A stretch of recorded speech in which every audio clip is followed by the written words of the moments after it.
Michigan. Hi, Michigan. So, thank you for that beautiful welcome. I wanted to introduce myself. I'm Maria Shriver, and as you heard, I'm a mom. I'm a Mama G. I'm a businesswoman, and I'm a journalist. I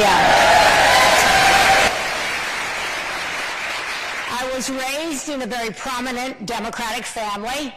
I married a Republican. I served as a Democratic First Lady in a Republican administration in California, so I get this bipartisan thing. I've seen it up close. And now I'm a proud independent. But perhaps best of all for all of you, what I'm really proud of is to be the mother of a graduate of the University of Michigan. Go Blue!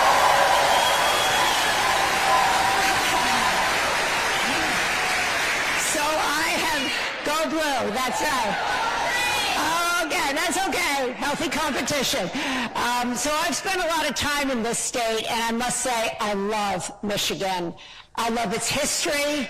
I love the landscape here. How beautiful are those trees when we were driving in? Oh, my God. And most of all, I love the people. I really love the people, and I was so glad to be able to meet several of you, quite a few of you, before everybody took their seat. So I want you to know I'm really happy to be here. In fact, there isn't any other place I'd like to be at this moment than right here with all of you having this conversation. So thank you.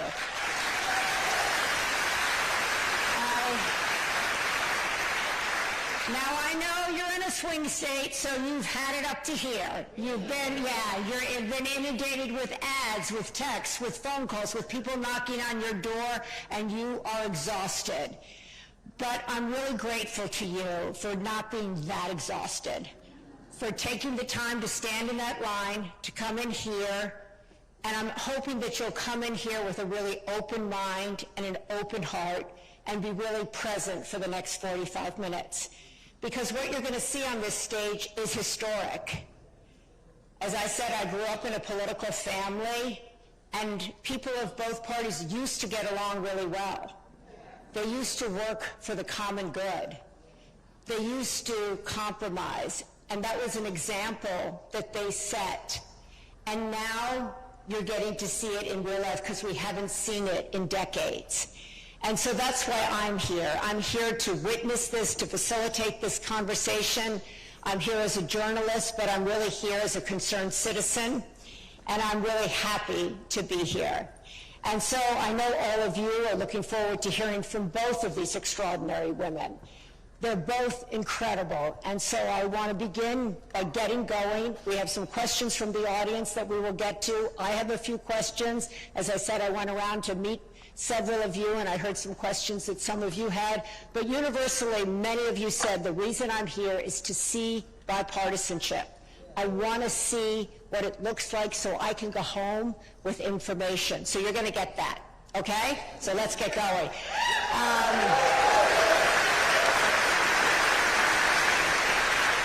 So sit back, be comfortable.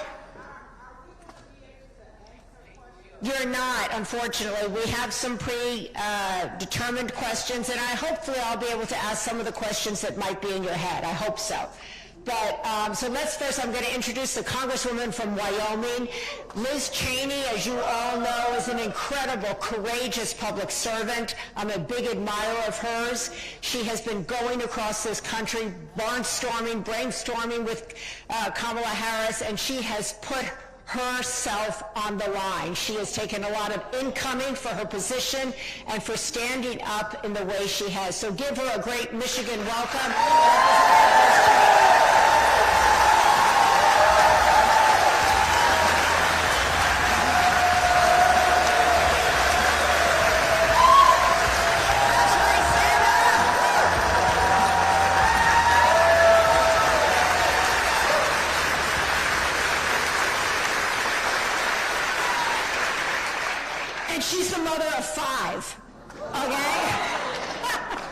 Talking about that backstage. And now the MVP, that stands for Madam Vice President. MVP.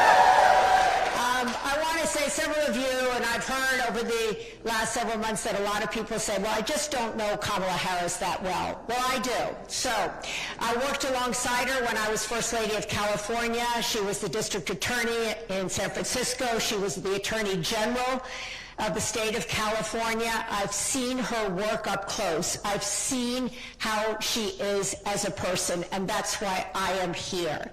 She is really an incredible leader. She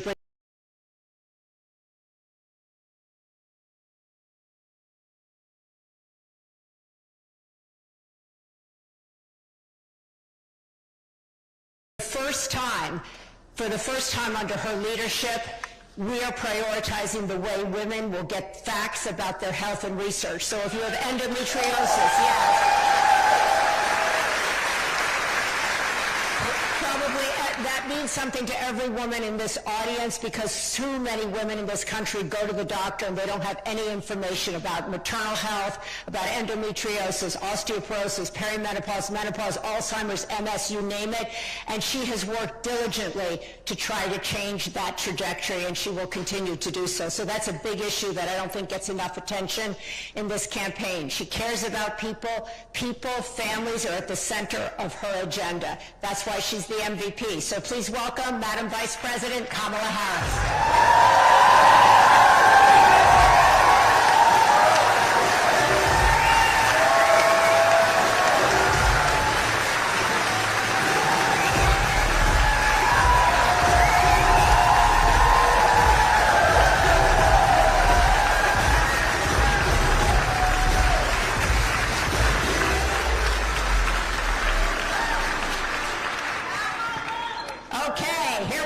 Sit back. We got 40 minutes and we're going to move quick. Okay? So I want this to be like a kitchen table. Like, just think that we're sitting around the kitchen table and we're jamming about all kinds of stuff. That's the feeling I want to have at this. This is like a Kennedy family kitchen table. Most people don't have this many. That's right. It's raucous. It's hot, but it's fun. That's what it's going to be like. So this, as I was saying before both of you walked out, this is historic. So I hope everybody takes this in for a minute. To have a leader of the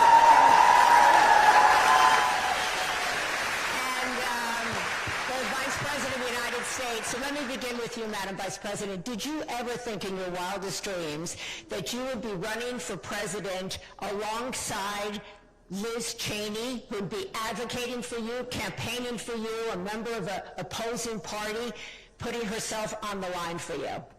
So let me just start by thanking everyone. Thank you all for taking time out of your busy lives to be here and have this conversation.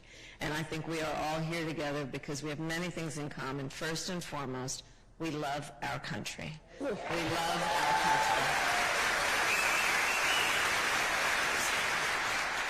You know, so Maria, perhaps not, but perhaps not. But let me say this. So you mentioned, you know, my background. So I started my career as a prosecutor, and most of my career has been spent outside of Washington, D.C., not in Washington, D.C. And for most of my career, let me just tell you, I never once asked a victim of crime, a witness, are you a Democrat or are you a Republican? Never. It never would have even occurred to me to ask that. What I did ask everyone, are you okay? And when I think then about what is at stake in this election, I think that's the biggest question. And it is a moment where, born out of our love of our country, born out of, for me, having taken the oath of office to the Constitution of the United States at least 6 times, I believe what is at stake in this election is so fundamental for us as Americans. And it is about, do we take seriously the importance of a president who obeys the oath to be loyal to the Constitution of the United States? Do we prioritize a president of the United States who cares about rule of law, much less the spirit with which they approach this most powerful position? There's so much about this last era. When I talk about turn the page, that's what I'm referring to, like the last decade, that has been about some powerful forces suggesting that the measure of the strength of a leader is based on who you beat down, instead of what I think most of us believe, regardless of your party affiliation, that the real measure of the strength of a leader is based on who you lift up. And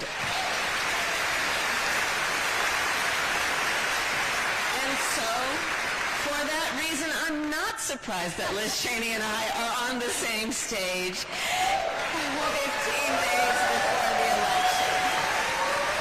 Okay.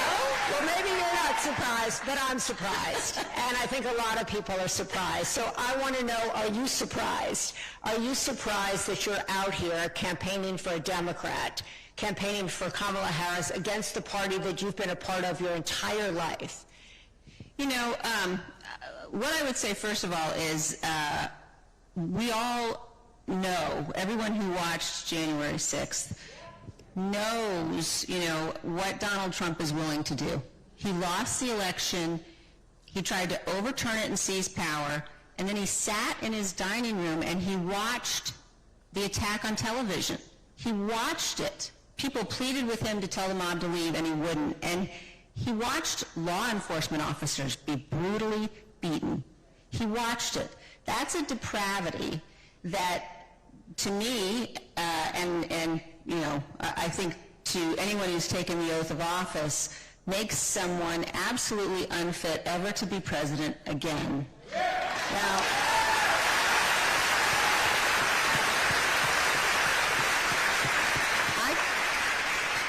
I could have just said, you know, I'm going to do everything I can to work against Donald Trump, and there are a lot of Republicans who have said that. I have decided, and I am very proud and I'm honored to have made the decision to endorse Vice President Harris.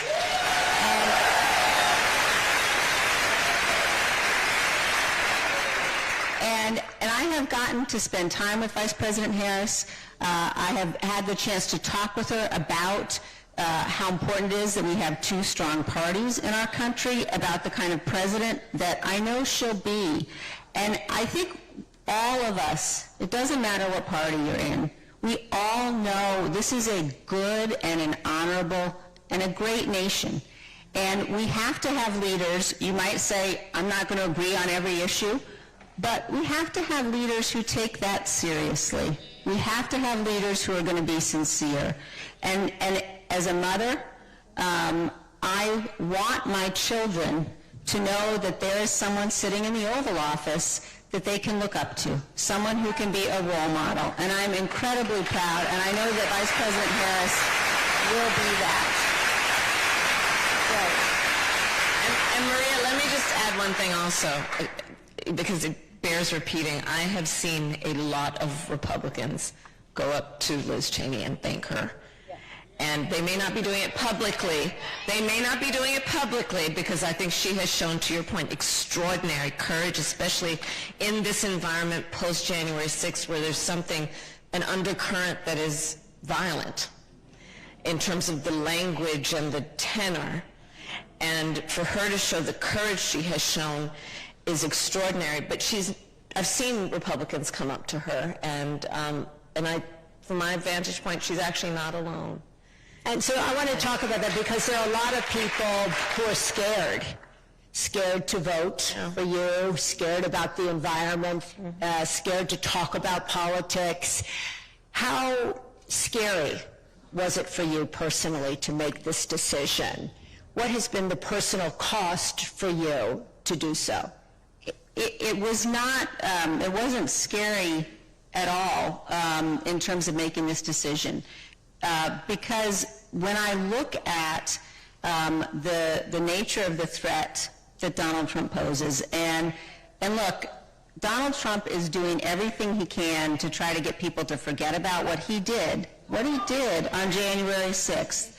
And when you think about that level of instability, the level of erratic decision-making, the misogyny, that's not someone that you can entrust with the power of the Oval Office. And so I think that we are facing a choice in this election. It's not about party. It's about right and wrong.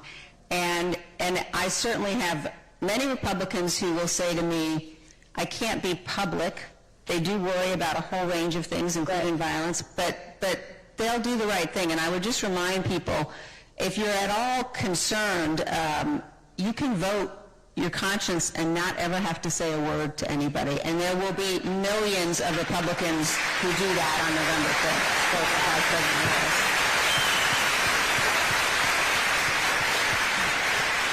I love that you said you weren't scared at all, because most people will talk today about, I'm afraid to say anything on social media, I'm afraid to speak in my place of worship, I'm afraid to speak where I work, I'm afraid. How are you not afraid? Well, I think that the point you're making is a really important one. Think about what's happened in our country.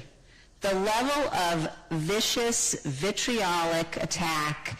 You know, when Donald Trump says that his political opponents are the enemy within, and when he contemplates deploying force against them, the response that we all have should not be to be so afraid we don't act. It should be vote him out, defeat him, vote for Vice President Harris. And Maria, I'm going to add to that. Yeah. I would add to that an additional point, which is, and don't think it's a sick sense of humor, and relegate it to simply being that. You know, I've said many times, I do believe Donald Trump to be an unserious man, but the consequences of him ever being in the White House again are brutally serious. And take it from the people who know him best.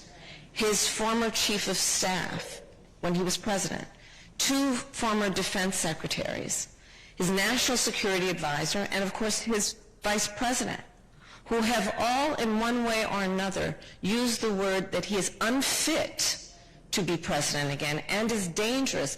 Listen to the report that what his former chairman of the Joint Chiefs of Staff, a general, said about him, that he is fascist to the core. And these are people who were in his administration, who worked closely with him in the Oval Office and the Situation Room. And so I would caution us also, to, because some people find it humorous what he says and think it's just silly, but understand how brutally serious it is. Well, the courts will take care of that. We'll take care of November. Yes. We'll take care of November. But it is brutally serious because, to the Congresswoman's point, anyone who has openly said, as he has, that he would terminate the Constitution of the United States should never again stand behind the seal of the President of the United States. Never again.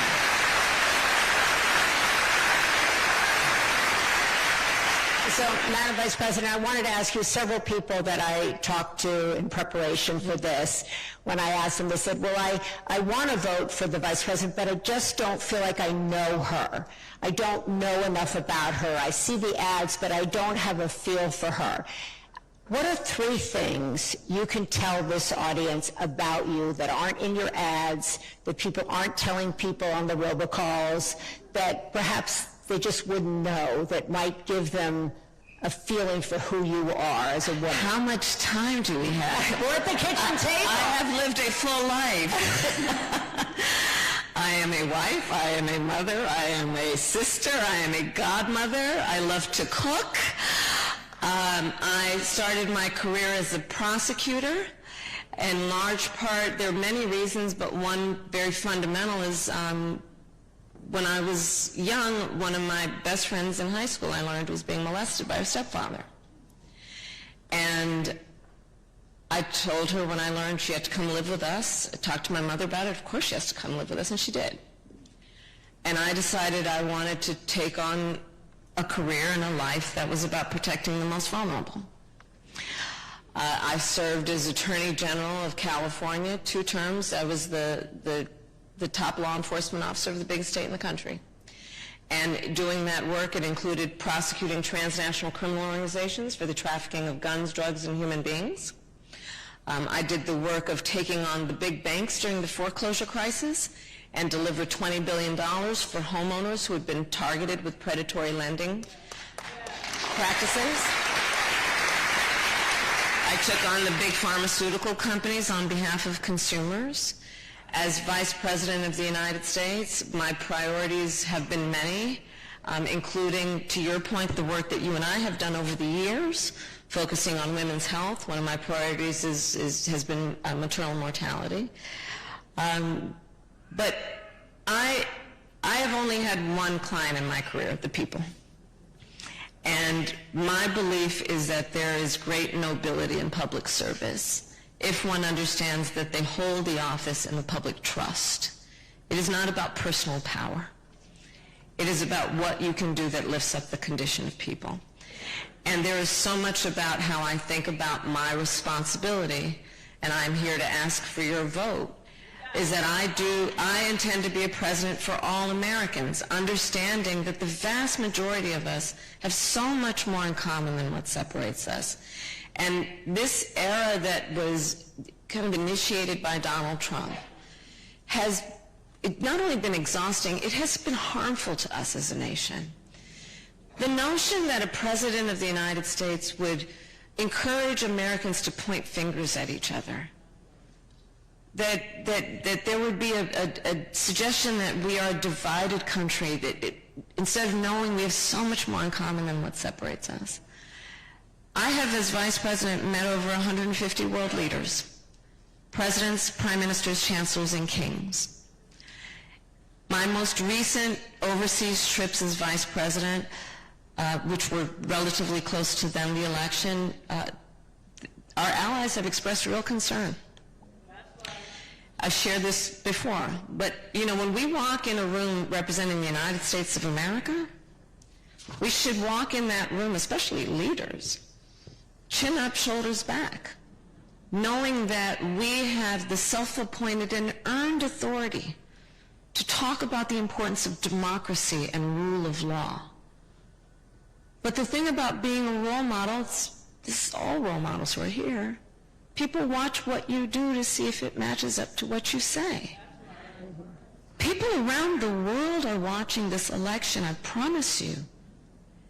And my one fear I have is I hope and I pray that we, the American people, understand not only what is at stake for us in this election, but how much we mean to the rest of the world. There is so much at stake in this election. Liz Cheney, tell us real quick, I want to get to our first question, but you've been traveling with the Vice President, you've been working with her, you've been spending human time with her.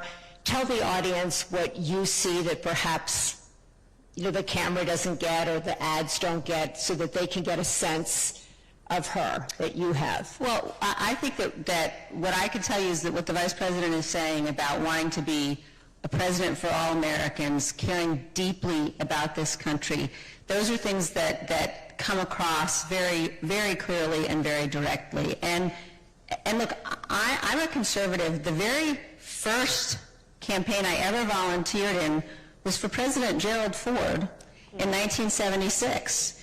And ever since then, I have been voting for Republicans.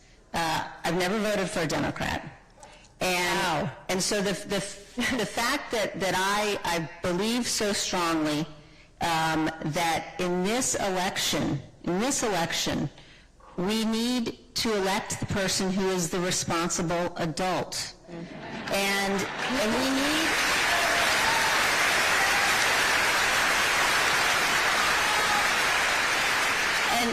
And there is a lot, both parties do it. There is a lot of vilification that goes on. Yeah. And I think it's really important for people to think very carefully about the power that we're going to invest in the President of the United States and what it would mean to give that power to Donald Trump.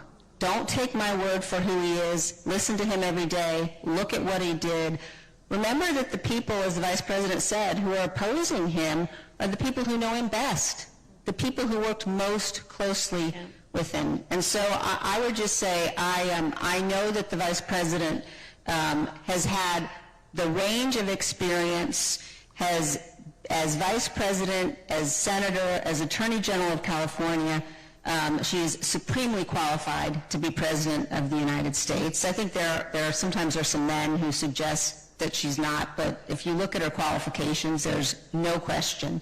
And that she's somebody that I know I can count on who will put the good of this country first. There's just no question.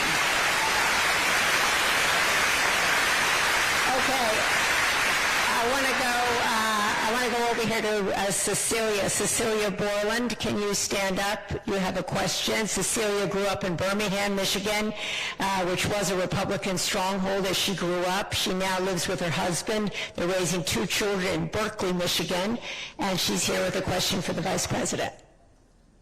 Thank you both for coming to Michigan today for this important event. I'd like to start by saying personally thank you, Representative Cheney, to you and your father for exemplifying putting country over party.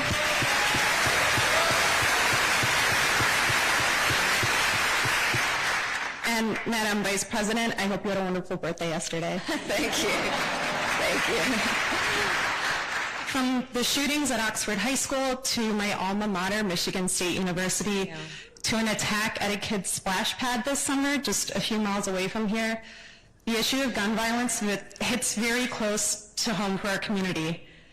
Just yesterday, I learned from our school district that my preschooler will be going through his first active shooter drill this week. Yeah. As a gun violence survivor and mother of 2 young children, the issue of gun violence and the safety of my children in their schools and in our community is my top priority. Madam Vice President, if you are elected president and there is a Republican majority in Congress, how will you work with them to make impactful and immediate progress around gun violence, especially in our children's schools? Right. Thank you, Cecilia. And thank you, and for your courage to speak up about this. So, well, we have done it actually in the last 4 years. We had a bipartisan group of folks in Congress who came together for the Safer Communities Act, which is the first meaningful piece of gun safety legislation in 30 years. And so it's a good step, and it really does tell us that we have a will within the United States Congress to work in a bipartisan way, and then Congresswoman Cheney was one of those Republicans that actually voted for it. This is how I think of the issue, and it is through the lens of many experiences, including, I'm so sorry about your kids going through active shooter drills. Our kids did. It's traumatic. That our children, growing up, I'll speak for myself, we had fire drills. Yeah. Right? Our children are now learning how to keep themselves safe if there's an active shooter at their school. I did a tour last year of colleges with college-aged kids, so I also did some trade schools. And I would ask the auditorium would be packed, college-age kids, and I'd ask them, raise your hand if at any point between kindergarten and 12th grade you had to endure an active shooter drill. Almost every hand went up. Our kids are growing up where they are learning that they may be unsafe in the classroom, where they should be absorbing the wonders of the world. One kid said to me, we were talking about this, and said to me, that's why I don't like going to 5th period. I said, why, sweetheart? Why don't you like going to 5th period? Because in that classroom there's no closet in which to hide. So when we think of this issue, we must also consider the trauma, that is, the direct trauma for those who have been directly affected by gun violence, including that to our kids who are in schools across our country doing this, not to mention their teachers who want to teach and not also have to worry about, will they be able to physically protect a child from a bullet? Here's how I think about it in terms of the macro point. We have been pushing as a country, I think, a false choice. This suggests you're either in favor of the Second Amendment or you want to take everyone's guns away. And that's a false choice. I'm in favor of the Second Amendment. I have talked about the fact both Tim Walz and I are gun owners. I also believe we need reasonable gun safety laws, assault weapons bans, red flag laws, universal background checks. In And reports say that the majority of NRA members agree on, for example, universal background checks. What is a universal background check? It's just common sense. Here's what it is.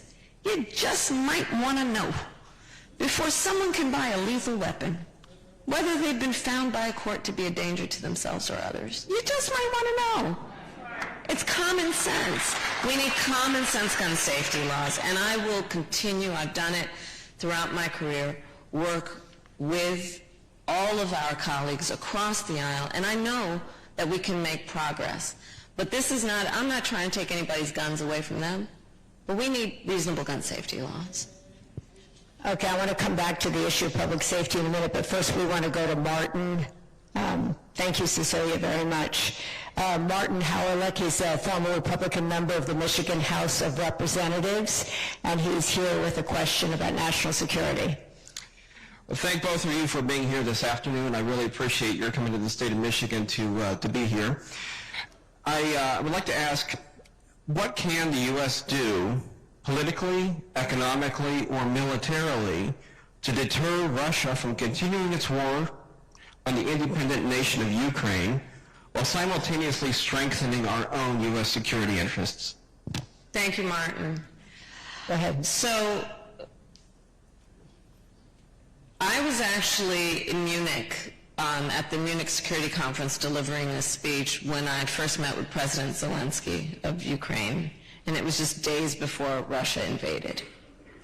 I've now met with President Zelensky, I think, 7 times, because the United States has rightly taken a position as a leader, a global leader on international rules and norms, that we must stand in support of one of the most important international rules and norms, which is the importance of protecting sovereignty and territorial integrity, the importance of standing strong in opposition to the notion that in this case, Russia would attempt to change borders by force, to invade another nation, a sovereign nation, by force. And sadly, there is a huge difference between my opponent and me on this very fundamental issue. Back to the conversation about, there was a time when we used to, there was a phrase that I'll paraphrase, that basically politics ends at the sea line, at the boundaries of our country, that there are certain things, in particular matters of national security, where it's not about partisanship, it's about where should America stand in terms of supporting our allies and standing for certain principles. I'll give you as a point of reference for me in terms of how I feel about this on the partisan issue.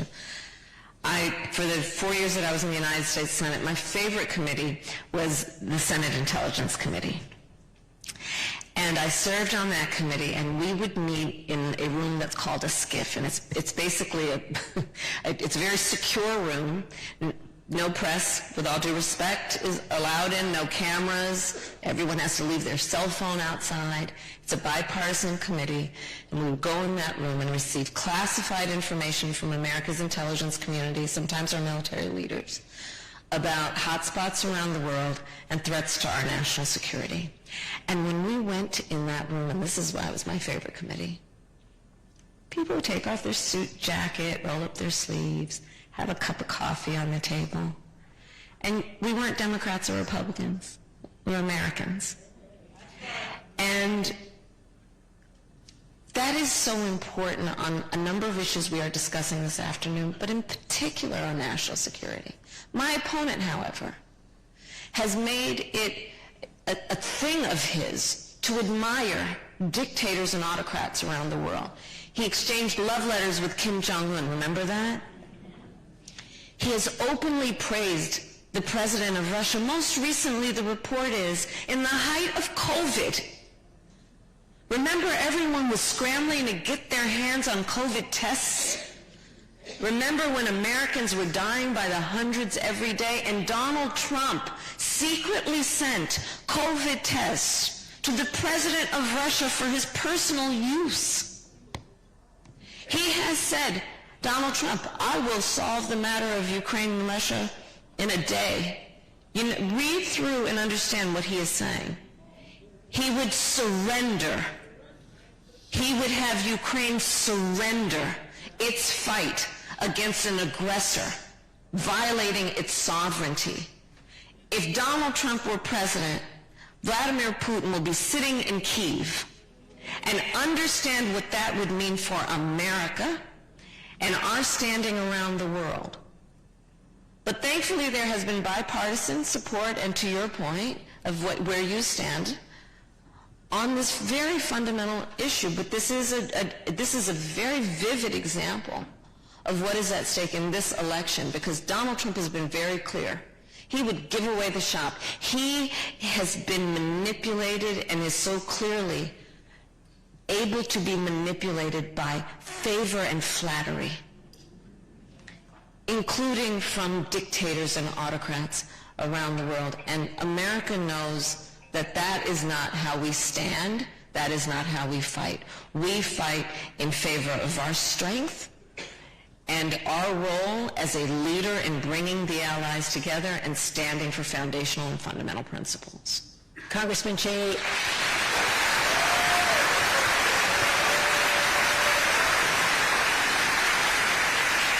I know kind of the issue of national security is one of the big reasons you're here and supporting the Vice President. Can you expand on that answer and add your thoughts to it? Yeah, you know, I think that if you look at where the Republican Party is today, there's been a really dangerous embrace of isolationism, a dangerous embrace of tyrants. The president, you know, even just today, he heaps praise on the world's most evil people while he attacks, you know, with venom his political opponents here at home. And, you know, the reality is that since the end of World War II, America has led, and we've led, and that has been necessary to defend our freedom. And we can't do it by ourselves, though. We need our allies. And when Donald Trump says that he's going to withdraw from NATO, when he invites Vladimir Putin to invade NATO, when he suggests that it is Zelensky's fault that Ukraine was invaded, I mean, that is for anybody who is a Republican who is thinking that, you know, they might vote for Donald Trump because of national security policy. I ask you, please, please study his national security policy. Not only is it not Republican, it's dangerous. And without allies, America will find our very freedom and security challenged and threatened. And one final point on this, don't think that Congress can stop him. People say, well, you know what, he can't really do the worst, you know, because Congress will step in. All he has to do is what he's doing, is say, I won't fulfill our NATO treaty obligations, and NATO begins to unravel.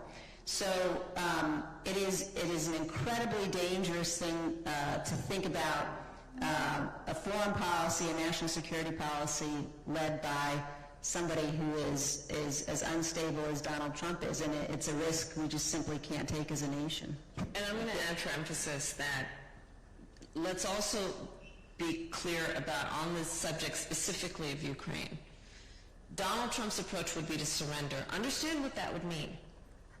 That is signaling to the president of Russia he can get away with what he has done. Understand, look at the map. Poland would be next.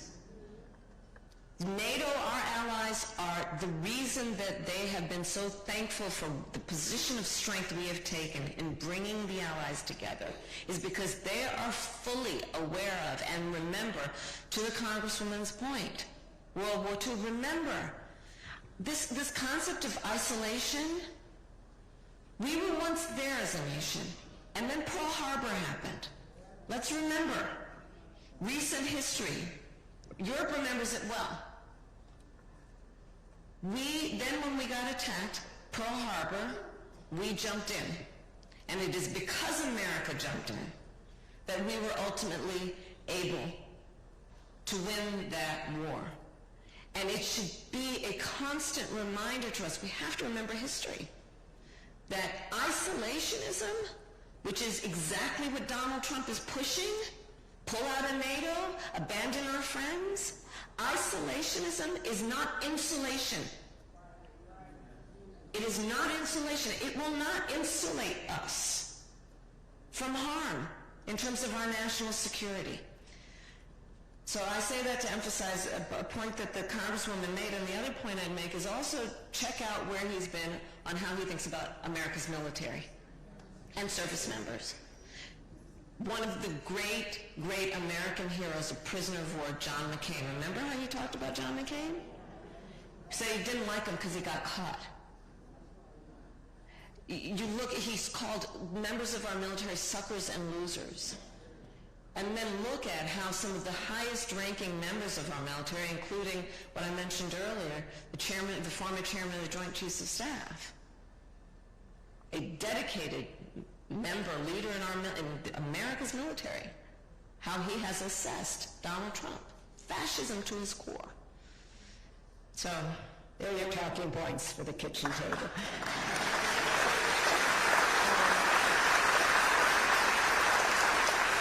Our final question is from Courtney. Courtney, can you stand? Courtney Cabrera-Aguza is a wife, a mom, an attorney, and she's a proud Chaldean, and she is here with a question. Courtney. Thank you so much. Good evening, Madam Vice President Harris and Representative Cheney. My name is Courtney Cabrera-Aguza, and I am a first-generation Chaldean American.